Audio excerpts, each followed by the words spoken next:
Good evening, friends. I'm Dr. Aajay Shah, bringing you this another great live. I have one of the most wonderful, great guests tonight, which will be bringing all different type of cooking and other skills, and just learning from him. I've been following him for the last 6 months now, and a great person to learn from. Let me give you update on our page. We are now about 95,000 followers from all over the world. We are obviously growing in terms of our healthy lifestyle movement, but we are also growing into other pillars of our movement that includes the women empowerment, lifelong learning, leadership, happiness, and many other pillars. You can see it on my background actually. So please join the movement. We are also on Instagram. My wife is also now doing this healthy cooking show, so we'll talk about that today also. So let's welcome our great guest today, Brian Rogers. Welcome, Brian. Thank you so much, Doctor. I appreciate you having me on. And it took us a bit to do this, but I'm so happy that I got to do this. And congratulations on all your success. 95,000 followers. That's amazing. Thank you.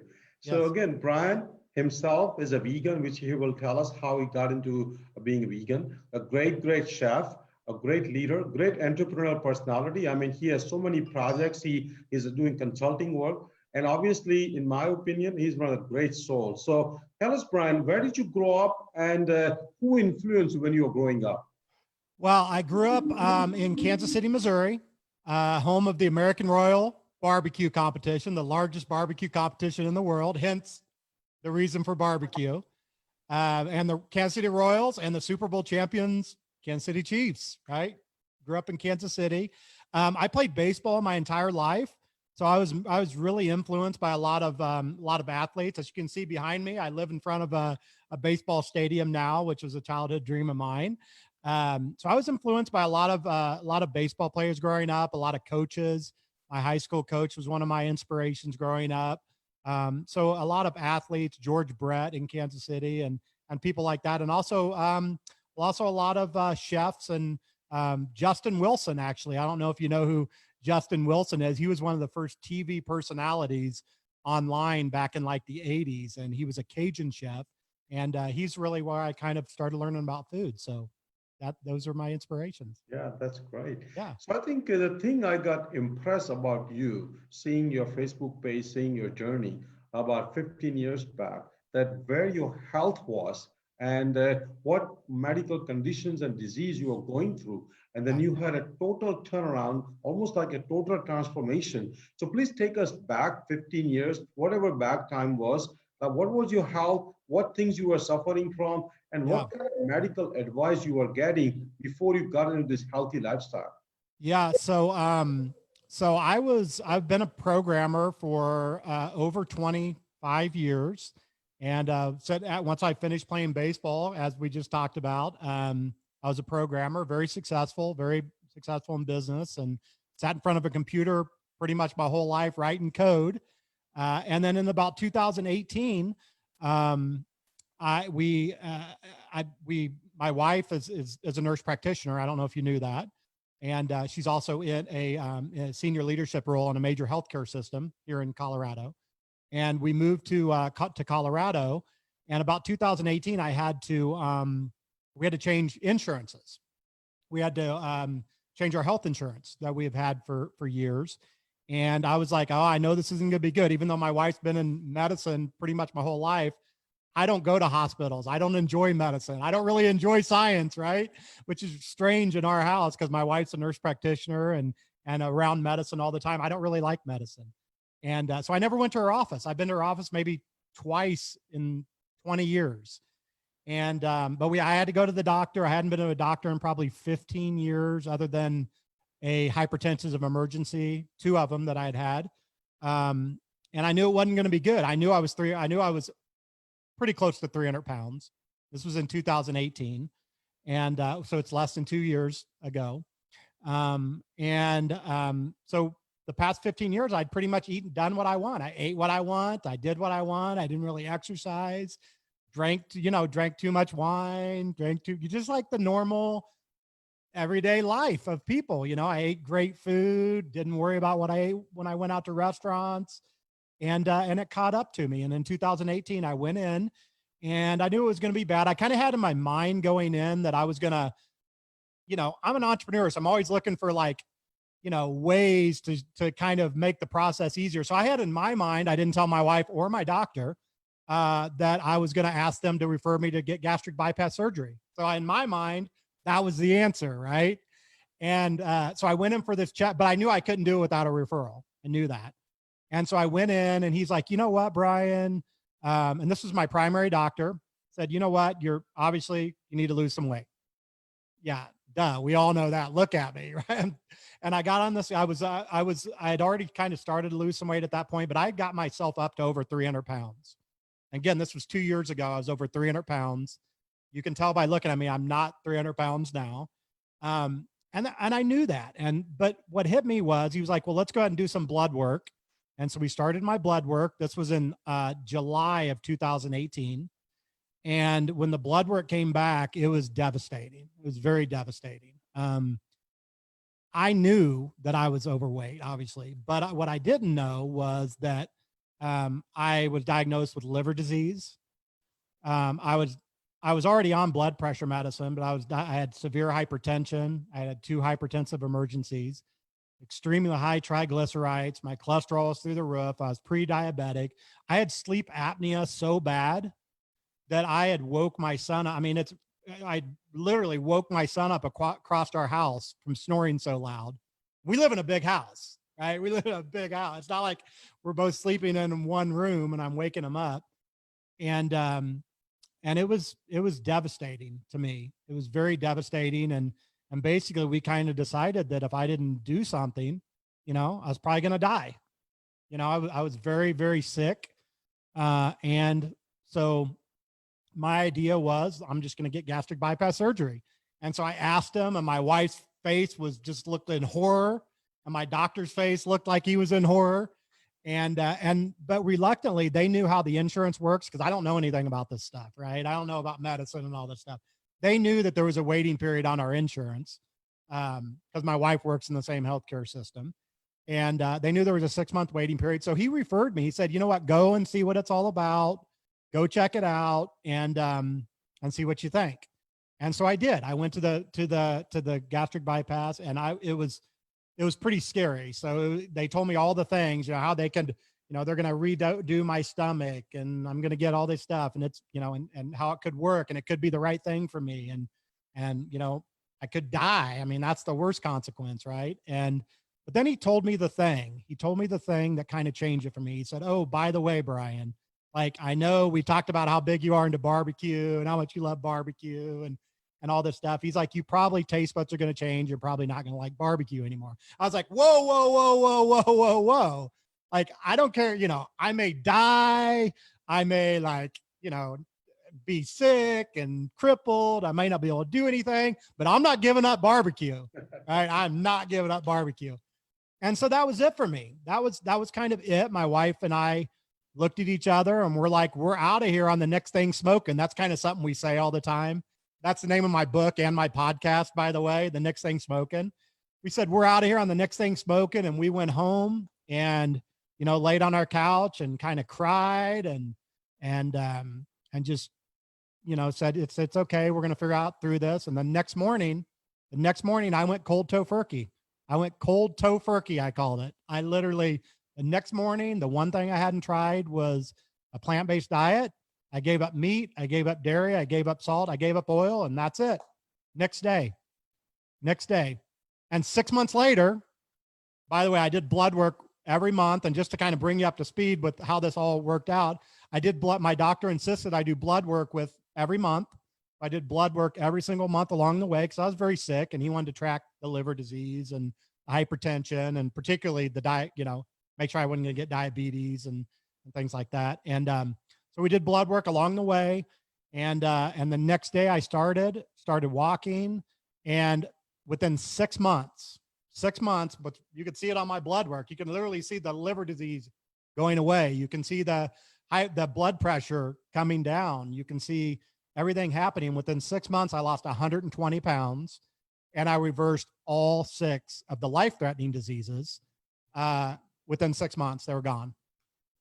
I mean, that story is so just an impressive story. And I It's think amazing. people don't realize that what you were going through is a very common scenario in my practice all the time. I think we see people with 2, 3 blood pressure medication.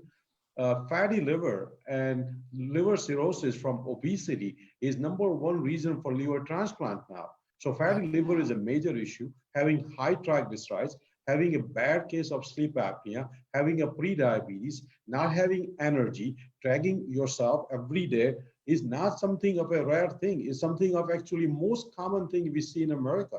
And that's where I think we need to hear more stories, more success stories of a person like you to see that you don't need medications or bariatric surgeries to reverse your course. You can do it. Not only you can do it very fast. You Yes. just be very disciplined. And I think the decision you made cold turkey next day is the best way to do it.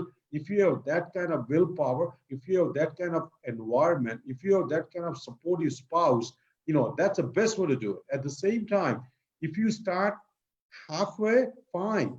Catch up on more as you go and learn more about it. But if one wants to start overnight, you are the perfect example. Yeah. Quicker you do it, bigger you do it, quicker you will get the benefit, bigger the benefit you will get. And 20 Totally. pounds a month, 120 pounds in 6 months, reversing all 6 disease is not only commendable, it's a lesson to the whole healthcare system. It's a lesson to all the doctors that never discount the power of healthy lifestyle. So I'm very, Yep. very proud of you. So Thank you. tell us now, please, like what other benefits you have realized beside the health in terms of your productivity, in terms of your entrepreneurial needs, in terms of your podcast. Like, are you a completely new successful person, not just health, but overall a person, over like a well-being?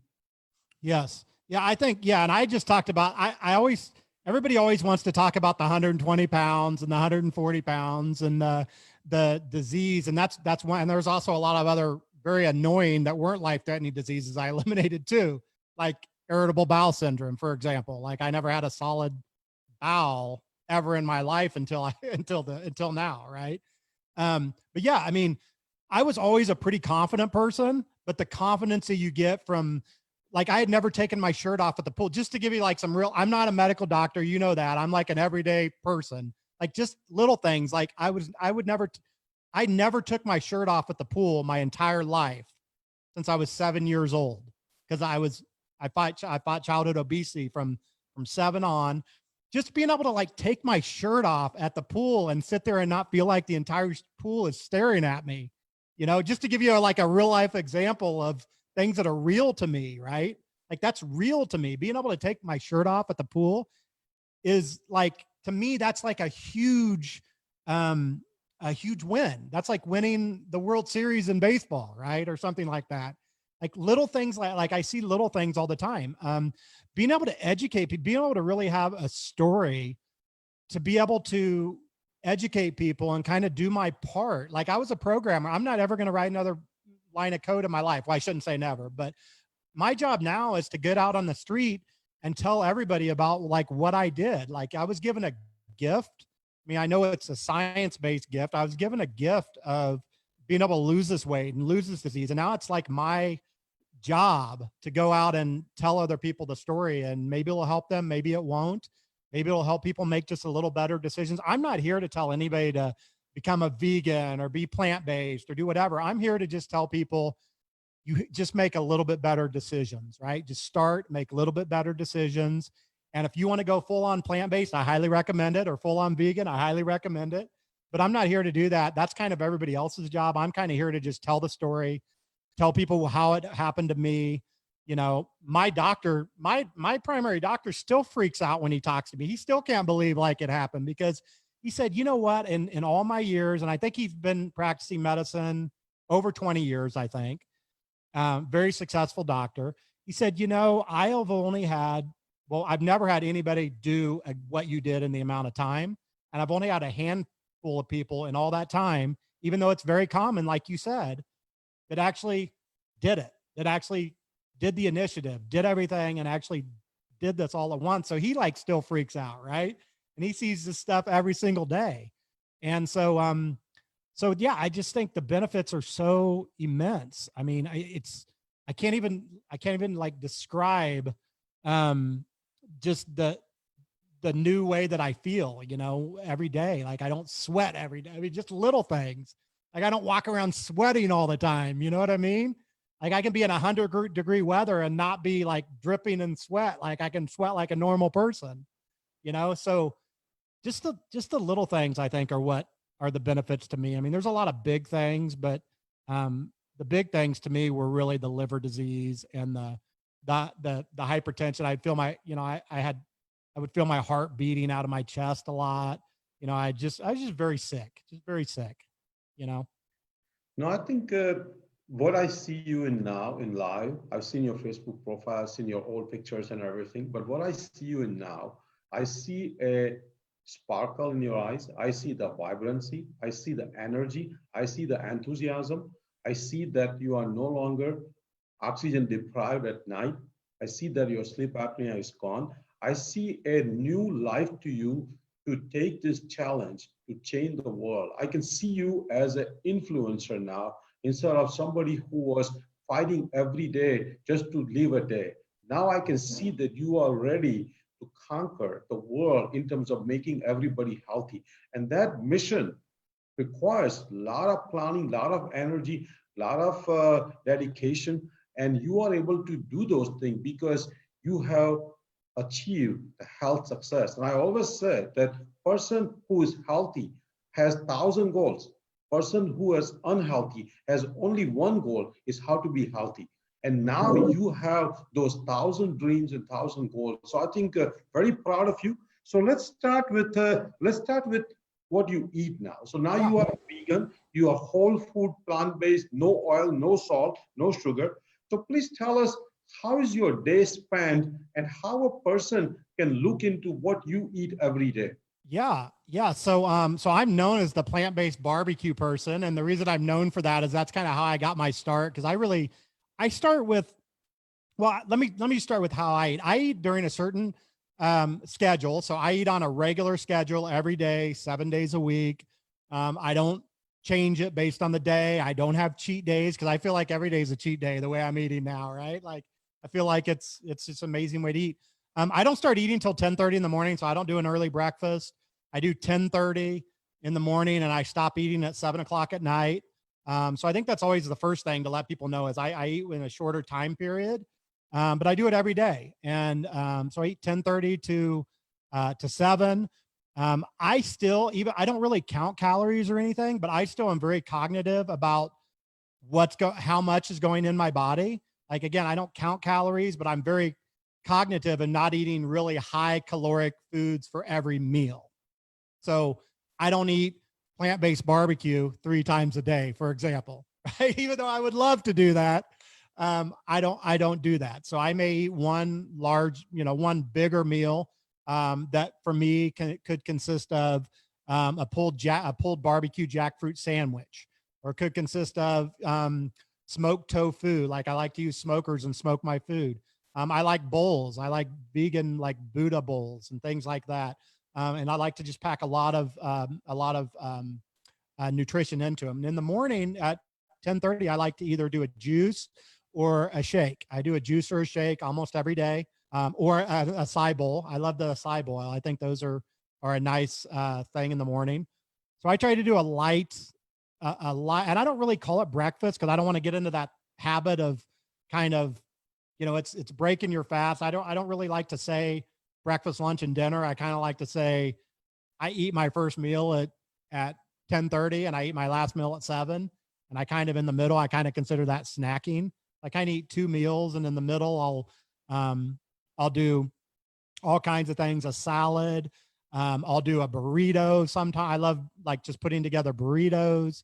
But I'm very cognitive of I don't just eat a burrito to eat a burrito. I look at how to make that burrito as healthy as possible. You know, so I start with the least health. Like I love burritos. So I used to love beef burritos. So how can I make a beef burrito healthier? And so I start with that. How can I make the tortilla a little healthier? How can I make the meat a little healthier? Get rid of it, right? And so that's how I kind of start is I'm like, how can I just make what I'm eating a little bit better each time I eat it? right? And that's how I look at my days. And so I do that. And at 7 o'clock, I stop. I don't eat again after 7 o'clock. I do drink coffee in the morning. I haven't been able to give up coffee yet. I drink a lot less coffee than I used to, but I'm a coffee lover. And I replace some of the alcohol I used to drink, like a beer or a wine or whatever here and there. I've replaced that. My wife and I have both stopped doing that, and we've replaced that with going to a coffee shop or going to a juice bar or going to some of these other places instead of being around alcohol and being around those all the time. So that's what my day looks like. I mean, so I would say in the morning on a side bowl, about 10:30. In the afternoon, I'll do something like a wrap or a burrito or a bowl or something like that. Or like I love breakfast food, so I'll do like a tofu scramble or a mung bean. I like to make eggs out of mung beans. I'll do a mung bean scramble.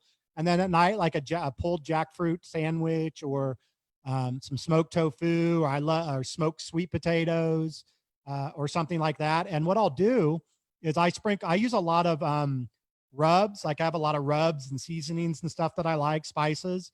And mine are typically like barbecue spices, like kind of Southern barbecue type spices, kind of the same way like Thai spices. You know, you have Thai spices, and kind of all Thai food is kind of spiced in a similar way, and kind of like Indian food and Chinese food. I kind of have my own like barbecue kind of spice to where I have my set of spices that I can make anything taste really good, right? And so I use a lot of those type of spices, which are more like cayenne pepper, you know, some chili, some really healthy chili powder, some paprika, some I like all kinds of peppers a lot. And then I add my protein. A lot of my protein I add to my rubs. So I add to a lot of my rubs and spices. I add chia seeds. I add flaxseed meal. I add hemp seeds, and it really makes like let's say you have a meal that's a sweet potato sandwich. Well, there's not really much protein, and there is some protein in sweet potato. I add it into the seasonings, and it makes it a great protein packed meal. So that's kind of what my day looks like. No, I think you cover so much of the science the way you describe. You know, this intermittent fasting, the way you are doing it from 10:30 to 7 has been now proven. And we always used to do it 200-300 years ago before, you know, this invention of electricity and light bulbs and this and that and ovens and gas and stove tops and everything. So we used to do intermittent fasting all the time. But now it has come back, and you are following truly the intermittent fasting. The other concept of caloric restriction, which you also follow also. Yep. Typically, people who caloric restrict, like in Okinawa, and many of the animals and many of the, you know, yeast and many of the other things can actually increase the lifespan by 30 to 40%. So you are doing caloric restriction. The other principle is that try to eat 80% your stomach is full, and you are already following that by having smaller meals, just one large meal, but other meals are smaller. So I think you are packing, plus you are using a lot of the spices and seasoning in place of the salt. And I think all those things are described in like books, and you summed it up in like 4 minutes. So that's I have to, because I'm not, like I said, I don't enjoy medicine. I don't really enjoy science. I am just like very like common sense, you know, and it drives my wife crazy sometimes because she is in medicine, right? But it's so, to me, it's like so common sense. Like you mentioned intermittent fasting. I know that I'm doing that, but I never say the word. And the reason I don't is because I feel like that I don't want to focus on when I don't eat. You know what I mean? I mean, this, I guess it's just me. Like I focus on when I'm going to eat. I look at it as this is my meal schedule. This is my breakfast, lunch, and dinner. I focus on when I'm going to eat, not when I'm not going to eat. I hear a lot of people saying, well, I can't eat between these hours. I don't really say that. I say I eat between 10:30 and 7, and that's it. Right. And so I try to not focus on when I don't eat. You know what I mean?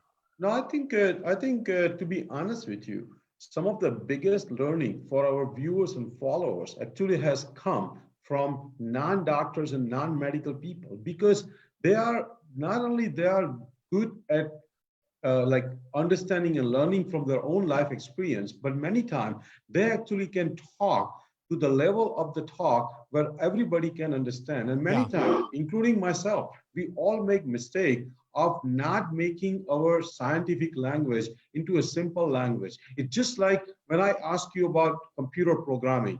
If you start throwing some codes, I will not understand anything, zero. But if you make it into a simple language that I may be able to understand, but doctors somehow don't realize that they are still talking these medical jingles and medical language, which many people, by respect and because of appreciation, they may say yes, yes, yes, but they're only getting 50% of what the doctor is saying.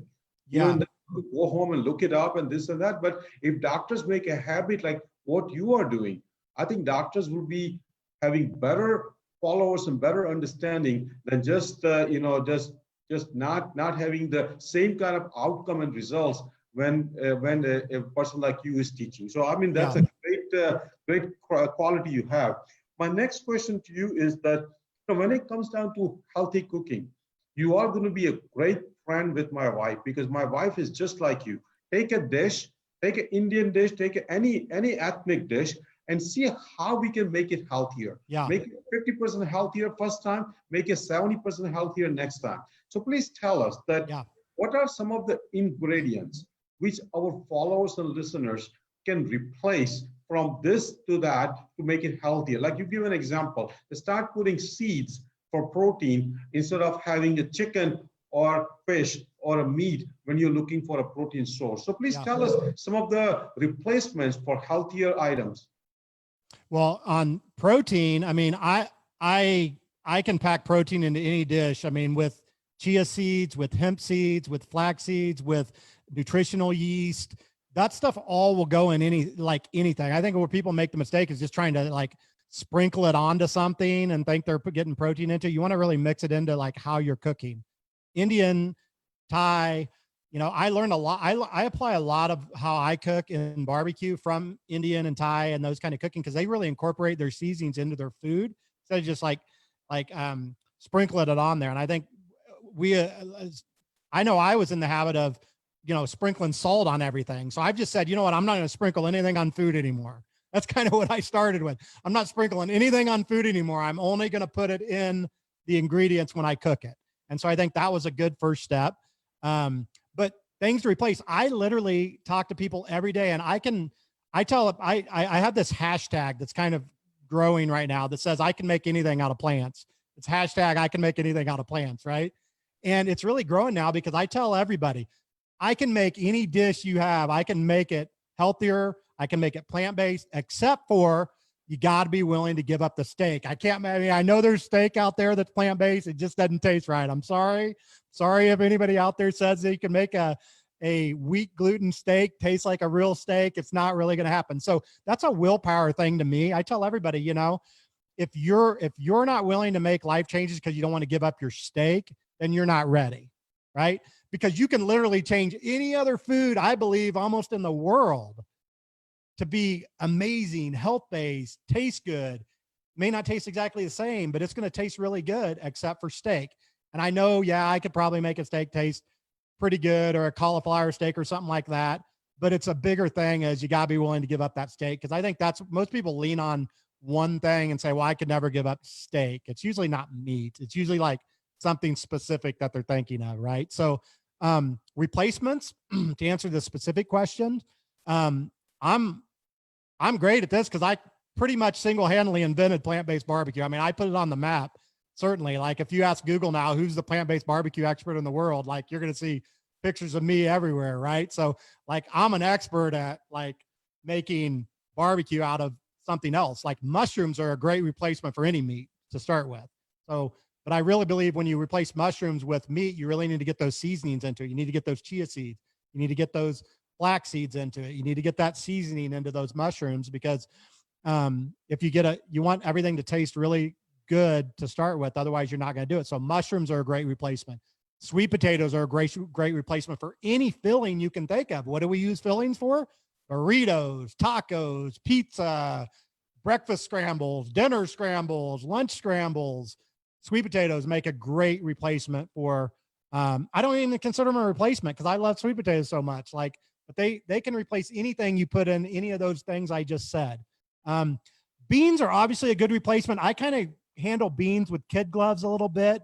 I think people go a little bit overboard on beans.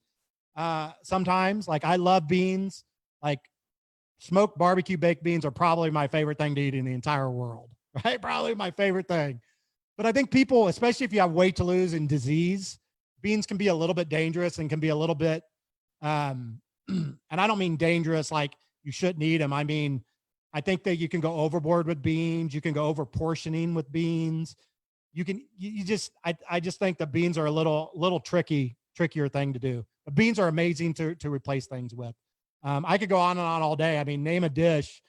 I could probably come up with the ingredients to replace whatever that dish is with something healthier. So, no, I think you said in a very right way that when we start changing first our mindset, and unfortunately that mindset change happens when we are in trouble.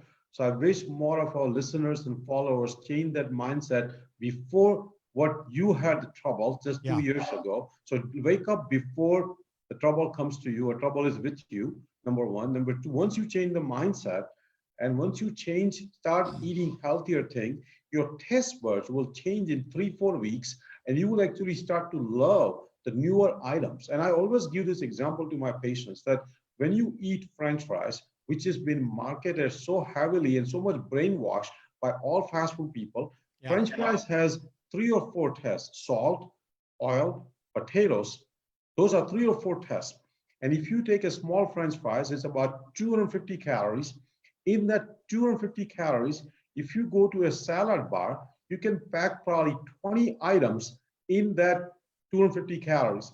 And your tongue will have a field day experiencing those 20 different natural tastes versus 3 or 4 artificial tastes.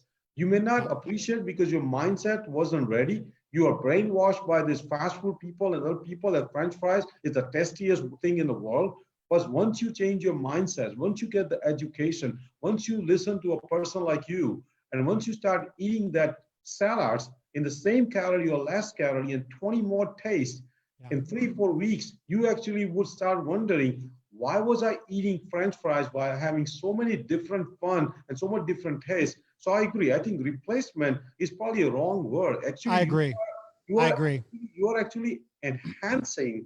You are actually advancing yourself when you take those unhealthy things away. You are actually not depriving. You are actually advancing your testing abilities and your testing fun more than you ever did before. Totally. I have a perfect example that I want to throw in. This will take like 1 second because it's Please. relevant to what you just said.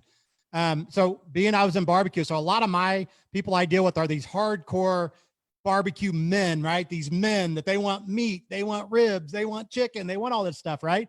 And so they always ask me, Brian, you know, does a jackfruit sandwich taste like a pulled pork sandwich? And I say, no. And let me ask you a question. Does your chicken taste like your sausage? Well, no, my chicken doesn't taste like my sausage. They're completely different dishes. It's a different kind of food. And I'm like, yeah, jackfruit is a different kind of food. It deserves its own respect. Tempeh deserves its own respect. A mushroom deserves its own respect. It doesn't have to be, a mushroom doesn't have to be a replacement for a brisket or whatever it is. It's its own thing. And just the same way that sausage is not the same as brisket, tempeh is not the same as pork. Same thing. It's their own ingredient. I think the replacement is a way to look at it. I think you said that perfectly, but that's a perfect real life example that I have given probably over 100 times now. So yes, no, I think it makes so much sense that I think when we talk about like how we compare the foods, sometimes we don't realize that there are actually tastier options available, which are actually healthier. We just haven't tried it. And that's where I think message from a person like you who has gone through the both world. I was always been a vegetarian, vegan now. So I think I cannot speak with the same authority and same kind of confidence what you can speak, that if you are on this side, I call the dark side, and if you go to the right side, then you have an authority to say that I've gone through both to tell you which one is a better side for you. And that's the reason I bring guests like you who has gone through transformation, who's gone through being a meat eater to a vegan now. So I think I think we definitely value having a guest like you. So that brings my next question, that when it comes down to, many of our followers, viewers want to know, when it comes down to doing grocery shopping, being a plant-based, whole food plant-based, when we go to a store for grocery shopping, most of the aisles are filled with processed food, filled with a lot of meat products, a lot of dairy. How do you do your grocery shopping? And is it more expensive to go plant-based than eat meat-based or dairy products? No, and I don't know where that myth even came from. I still don't know where that myth came from, because like I do the budget in our house too, and I do all the grocery shopping, and my wife's a great cook as well. But I still do most of the cooking in our house because she's not busier than me, but she has a different schedule than me. She's got a regular 9 to 5, job, and she's sees patients one day a week and stuff. And so I do most of it. And so I know what my budget is. I know what I was spending before, and I know my numbers, and I can tell you it's way cheaper to eat now by far than it was to eat before. Like, it's not even close. It's not even close. Now, if you go out and buy like Impossible Burger, if you try to replace like your hamburger with Impossible Burger, yeah, it's going to be more expensive, right? Like, there's that word replacement again. So we tried to do a replacement again. Yeah, it's more expensive, right? But if you just shop on the outside of the aisle where all the veggies are, but grocery stores are trying to trick you now, though. They're starting to put stuff on, it doesn't work like it used to. They're starting to put bread on the outside of the aisles now. They're starting to put cheese on the outside aisles now. They're trying to trick us still, even the grocery stores. So just shopping on the outside doesn't necessarily work the same way that it used to anymore. So they're starting to hide stuff from us plant-based eaters. But if you stick in the obviously in the produce section, but I still implore everybody to explore the grocery store, because you can find some amazing stuff on all the shelves.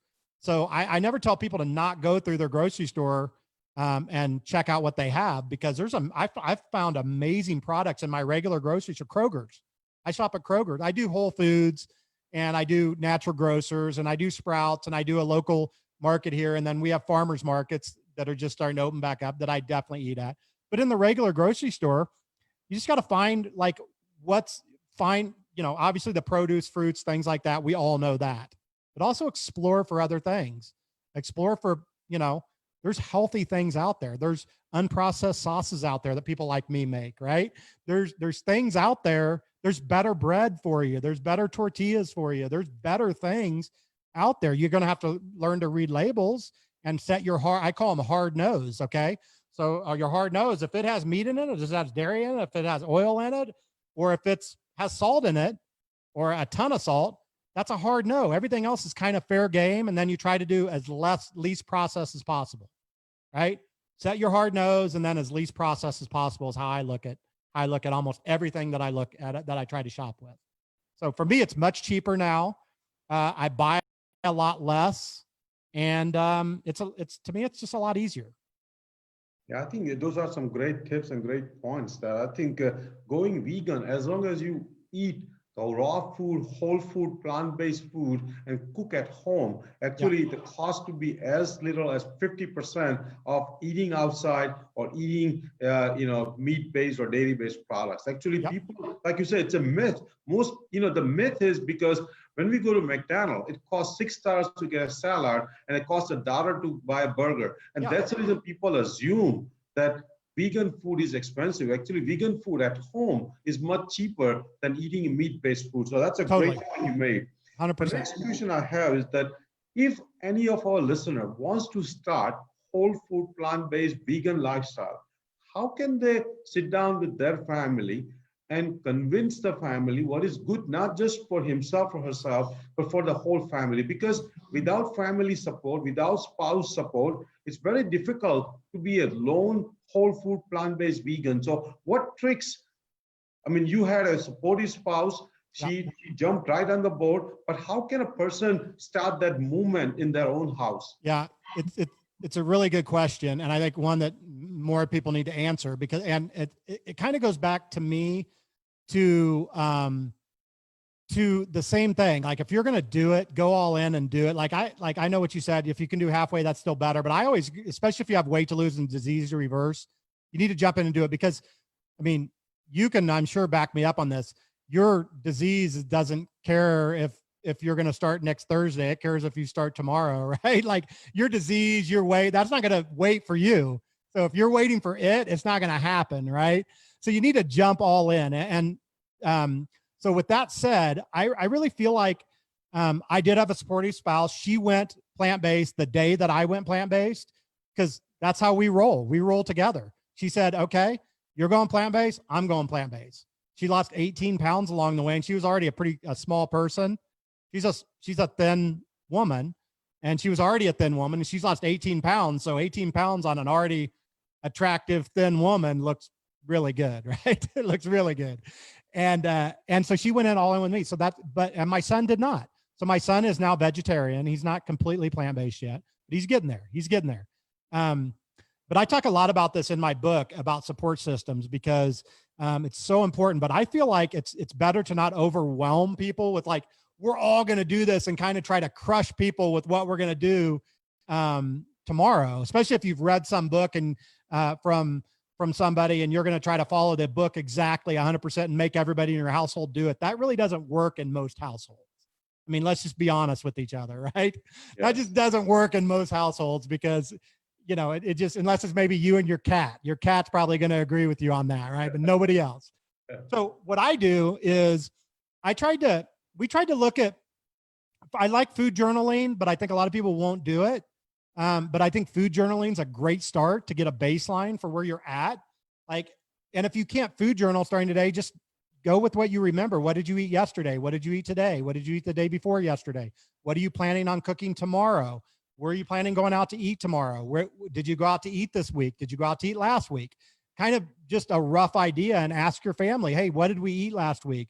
What are we going to eat tomorrow? What did we eat yesterday? And instead of like saying this big, huge, amazing plan that you have for us all to go vegan, say, okay, we do Taco Tuesdays. We all agree we do tacos every Tuesday, right? Everybody has agreed to that. Now let's figure out how we can make Taco Tuesdays a little bit healthier. Does anybody have a problem with that? Right? And start with that. Like start with the average person. Here's, and I've tested so many people on this. The average family eats about 6 to 8 different meals per month. Not 6 to 8 times, obviously you eat more than that. 6 to 8 kind of different meals. So whether it be tacos, you might eat tacos 4 times a month. Maybe you eat pizza 4 times a month. Maybe you eat barbecue 4 times a month. I mean, heck, maybe you go to McDonald's 4 times a month now, or 6 times a month. Doesn't matter what you eat. You're eating on average of 6 to 8 of the same meals every month, right? Whether you can cook or not cook, it's kind of irrelevant, right? It's irrelevant. Whether you cook or not, you're still eating, right? You're still eating, whether you're cooking or not, you're still eating. So you got to figure out what those 6 to 8 meals are you're already eating, and just start with the first one, make the first one healthier. Like we talked about earlier, make the first one healthier and then move on to the next one. You only got to do it 6 to 8 times. You know, it doesn't take you knowing every word of a book from me. I have a book out there, or you, I don't know if you have a book out there or not, but there's a lot of doctors that do. It doesn't take you following every single thing that a book tells you to do what I just said, right? But it's all the first step of almost every single theory, whatever book, it's the first step of everything is to change that, right? So I think that's where I like to tell people to start, is figure out kind of that 6 to 8 different things, make it as healthy as possible, and move on to the next one. And then when that comes up again, when that taco comes up again, I think you said it earlier, you made it 40% better the first time and 70 the second time, or whatever it was you were saying earlier. Make it a little better when it comes up in the rotation again until everybody's happy with it and it fits within your hard nose. Now we've got a taco with no meat. It's not very processed. Hey, heck, maybe you can learn to make your own tortillas. They're so simple to make, right? I mean, they're so easy. Or maybe it's an Indian dish you like. Maybe it's chicken tikka masala. Well, guess what? Sweet potato masala vegan is amazing. I got to tell you, it's like one of my favorite dishes. And it's so easy to change, right? Take the cream out, put some coconut milk in. I mean, take the chicken out, smoke you up some sweet potatoes, put you some sweet potatoes in the masala. You got the same dish. Like, nobody's going to complain. They may complain that it doesn't have meat in it, but nobody's going to say it doesn't taste good, right? It's like change the things you're already doing. Start with that. Don't try to overwhelm your whole family. If you have a supportive family, that's amazing. They want to jump all in, that's great. But I think too many people make the mistake of assuming that and overwhelming people with it.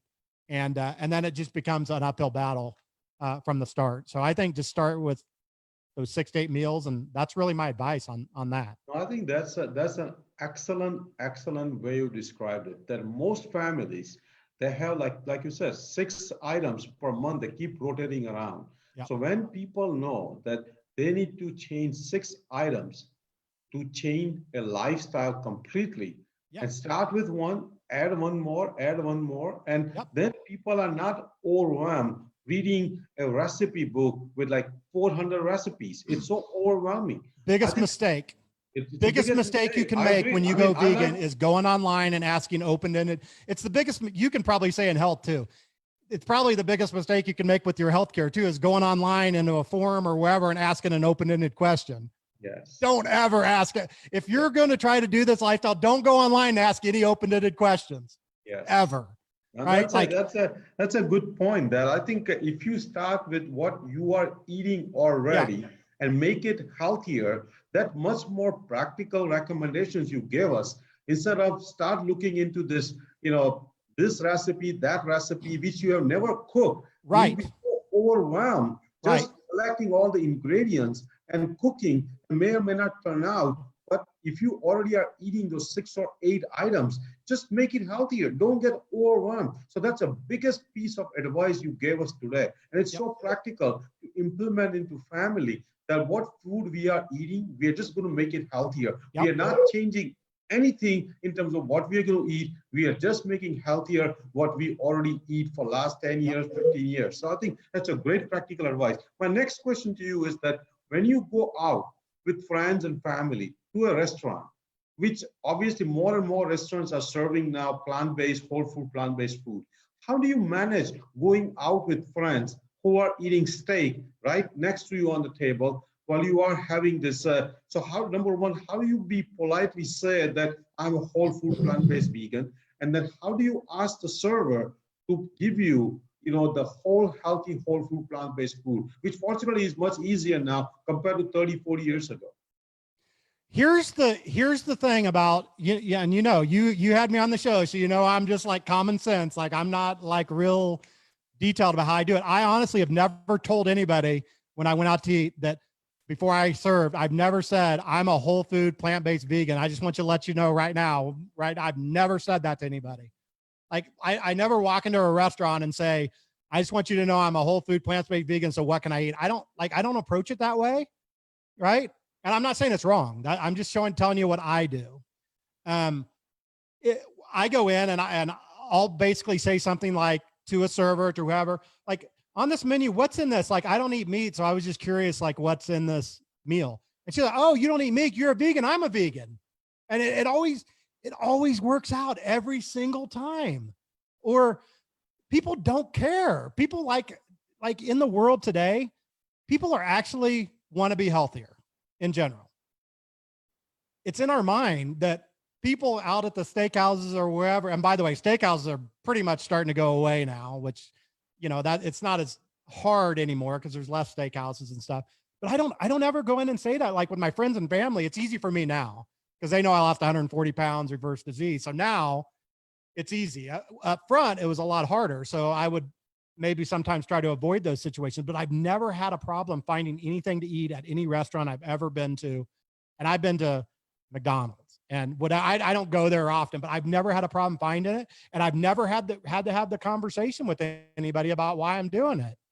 Cause I just go about my daily life. I didn't change who I am. I just said, hey, I don't eat meat anymore. What do you have on here that doesn't have meat in it? Well, I've got an Impossible Burger. I've got a salad. I've got this. I'm like, oh, that salad looks really good. What's in the dressing? I don't do dairy. Okay. Well, we have this dressing and that dressing. And if it doesn't fit my needs, I reach into, I did this in the beginning. I don't do it now. I reach in my pocket. And I thought, okay, that's fine. Just bring my salad. I got my own dressing here. Right. I don't care. Like you can't, this is your life. Right. Like you may feel a little bit embarrassed here and there, and that's fine. It's totally normal, totally fine to feel embarrassed, but you have to stick. This is something you have to do. And in the beginning, it's harder because you can't show the results like I can now. And I think you've done some amazing things in your health too. So we can show the results now. It's very easy. But in the beginning, you have to stand up for yourself and make sure that you're doing the little things, like not being preachy to a host or a server or whatever. Just nonchalantly say, "Oh, I see you have this pizza. I don't do meat. What are the other choices?" Instead of saying, "I am a vegan. I'm a whole food, plant-based. I don't do this. I don't do that." Just work it into your conversation, kind of like you'd work into the conversation that you're a realtor in case you have a house to sell, right? You know what I'm saying? So, Yes. you No, know, I you think don't, that's the realtors that show up and say, "I'm a realtor. If you have a house to sell," are the kind that you usually don't list your house with. It's usually the ones that all of a sudden, after you like them, you learn that that's what they do for a living. Then yes. you're like, "Oh, well, this guy's really cool. And he's a realtor and I have a house to sell. So I'm going to call him." And Right? I think your point is so well presented here, because I think whole America thinks being vegan is like a cult. And I think we got that kind of a label is partly because some of the vegans, they come out so, like, almost like a cult. And we need to change that kind of mentality, Yeah. that kind of thinking. Just be like a normal person. Just say that I care about my health and I've decided not to eat meat. Let's just see what we can eat together. And I think Yeah. at the same time, I think judging is not necessary. It's If your not. friend is eating whatever he or she likes, that's okay. When their day comes, they will change too. You Yep. just keep doing what is right for yourself and show the results, and they will actually want you to be their leader, and they will ask you, "What can I do?" So I think when they are ready, they will come to you and ask you. So don't judge, don't over advise, just do what is right for yourself. Don't be over like a cult type mentality, and just be a normal person. I think Be a you are, normal and person. you are leading us in that. So that brings my next question. When we talk about standard American diet, 65% processed food, 25% animal products, 10% plant-based, and out of that 10%, 8% is French fries and ketchup and Oreos and this and that. So only truly 2% whole food, plant-based food. So what do you think? What do you think is the reason we are eating like that for last 30, 40 years? What are the influences which has led to this truly a sad diet in America? I mean, there's so many reasons. As I told you, I've been fighting childhood obesity my whole life. That's my passion now.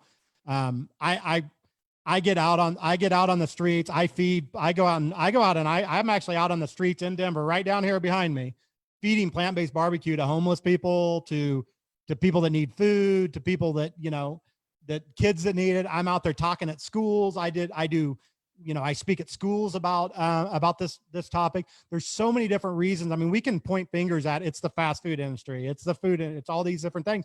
All of them contribute, right? Just kind of like we all contribute in our own way to trying to make people healthier. All these people contribute to try to make people unhealthier too, right? So it's not any one thing. It really isn't. But it really starts in your house, man. I mean, it starts in your own household, and it starts as a child. I ate mostly fast food growing up. I ate mostly meat, barbecue, unhealthy, ketchup. I mean, uh, in my house growing up, we always had, Little Debbie's. I don't even know if you know what those are, like little Swiss Miss like rolls. We ate at McDonald's. It was cheap. I came from a poor family. In my area, we were a poor family. I mean, I know in comparison now we had it really good compared to what a lot of people in the world had when I was that age, but I felt like I was in a poor family. So I think the lack of knowledge that you can get good whole plant-based food for a good price, that your family can afford it, is one thing. I think fast food chains allowing fast food chains to advertise these triple burgers and all this stuff contributes to it. The carbs contribute to it. The schools contribute to it. I never understood why schools still serve some of the stuff they do even to this day. I still haven't been able to understand that, right? Like, you can't serve a salad, or you can't serve a curry, or you can't serve like something that is not, processed macaroni and cheese. Like it still boggles my mind to this day. I spent a lot of time asking that question to school teachers and to principals and to stuff. And nobody really has the answer. It all basically ends up coming down to budget in the end, right? It comes down to money, just like everything else. And it just seems like everybody with the money, that's starting to change. Everybody with the money is trying to just shove unhealthy food down your throats, you know? But I'm here to tell you that there's a group of us people that also have money that from businesses we've sold and things like that, that we're all going to try to, we're going the opposite direction right now. Right. And so, so I think that's what it is. I think that it starts as a child. I think it starts with one. If I could point at one thing, it would be the parents not being educated to educate their children. It's like leading by example. If you're going to be plant-based, it's the same thing with leading your children by example, right? They're going to eat what you eat, right? If they're 3 years old or 5 years old or 6 years old, they don't know. They're going to eat what you eat. So it starts with you. Like it starts with you. And then if you can get your family right, then you go outside your family. You can get your friends right. You know, they eat what you eat. Hey, you lost 140 pounds. I think what do you eat? Like I get friends every day. Okay, Brian, I'm ready. Like I'm ready to do this. What do you eat? You know, one of my best friends came and stayed at my house for 2 weeks to eat everything I ate. Best he ever felt in his life. Right. Yeah. So I think that's where it starts. I think so. To answer your question, I think the answer is it starts with us. Like it starts with literally us and our house, whether it be wherever you live, wherever you're at, it starts with you and then educating the other people around you on what needs to be done. Those are excellent points. I think we are at the end of the day deciding factor of what goes in our mouth, what goes in our life. I think industry, lobbying, all those things will come and try to influence you. But if you are clever and if you know how to protect yourself and how to protect your family, you will kind of turn off all those influences and you actually will be ahead in the game. And I think we need soldiers. I call myself, I call you, we are the soldiers. Yeah. Some soldiers have more resources, some soldiers have more time, some soldiers have more knowledge, but we all are the equal team players and equal soldiers. We all bring something on the table. Yep. And that movement is growing. I think I see more and more people like you who are actually putting everything they got in their life to advance the movement of healthy lifestyle. Doctors are doing it. You are doing it. I'm trying to do it. And I think that movement is, before we know, is going to be a mainstream movement. And that day I can't wait to see. So that brings my two more questions. One question, like, who are some of the authors you follow, or the giants in this whole food plant-based? Because we all from the people as we go in our journey. So who are the people where you learn from? Well, here again, just like everything else I do, I literally started from the ground. I didn't go out and read a bunch of books. I had actually tried a lot of different diets over the years. You name a diet, I probably tried it. I mean, I literally have tried everything over the years. My wife is in the background here and she's like, yeah, we tried I mean, from the diet pills to the shakes to the you know, to the keto, to the paleo, to the carnivore, to just meat, just no meat. When we literally tried every plan, the South Beach diet, the Atkins diet, there's so many different things out there, right? So when I started this, I in a lot of ways, like somebody asked me this exact same question, like, who's my plant-based hero, right? And I'm not in a lot of plant-based groups. I don't really participate a lot in plant-based groups. I have my own stuff, but I don't really get out and do it. I'm out on the streets, man. I'm out like literally on the streets, feeding people plant-based food and telling my story. Like I really get out and do it in my community. And when I go to, like, I was just in Las Vegas working in a restaurant, a real barbecue restaurant, a traditional barbecue restaurant in Vegas is putting a plant-based item on their menu. I mean, you know how that sounds, right? Like that's crazy. So I'm out there doing it. So somebody asked me the question, who's my plant-based hero? And because I didn't go out and read it I know a lot of them now. A lot of them have me on their podcasts and stuff like that now, who I know them. And I know their philosophies and stuff like that. But my own personal doctrine, that's why I recommend everybody start. Don't go out and like read 1,000 books on this.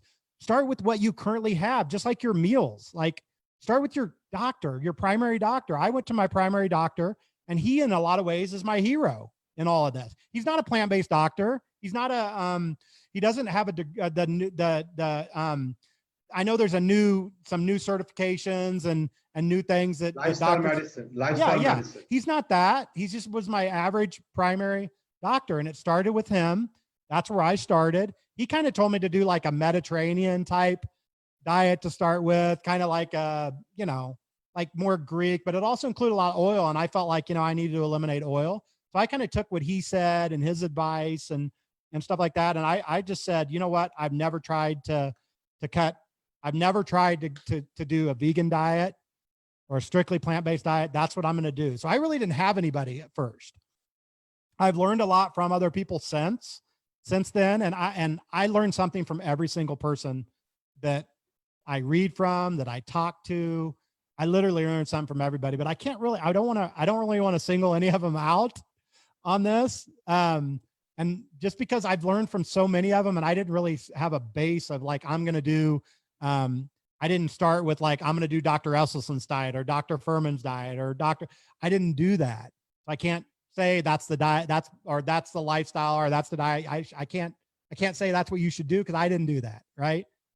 I use common sense.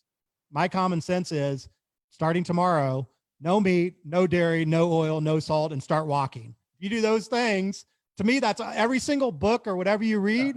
That's going to be the basis of it, probably, right?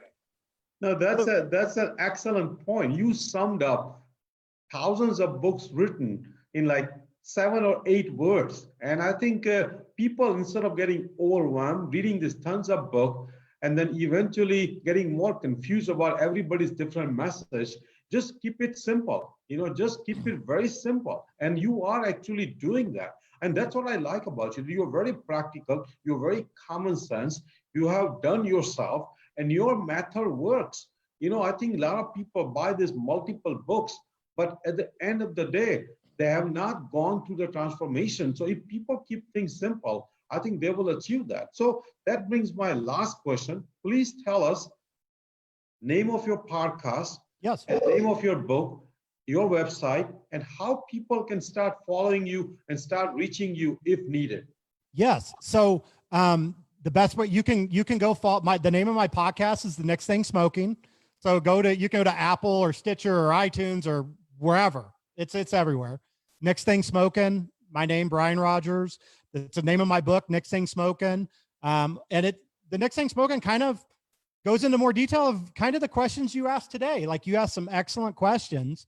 It's not by any means a biography, but it does go through kind of to my childhood and through like how this all came about, why it happened. Again, it's not a biography, an autobiography or anything like that, but it does lay the story and it does make a really good case for why people should really think about going plant-based. It makes a really good case for plant-based.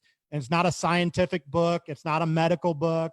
It's literally how I went through this transformation. So I recommend you get that like on Amazon. I think you can get it in Barnes and Noble as well. So it's Next Thing Smoking as well.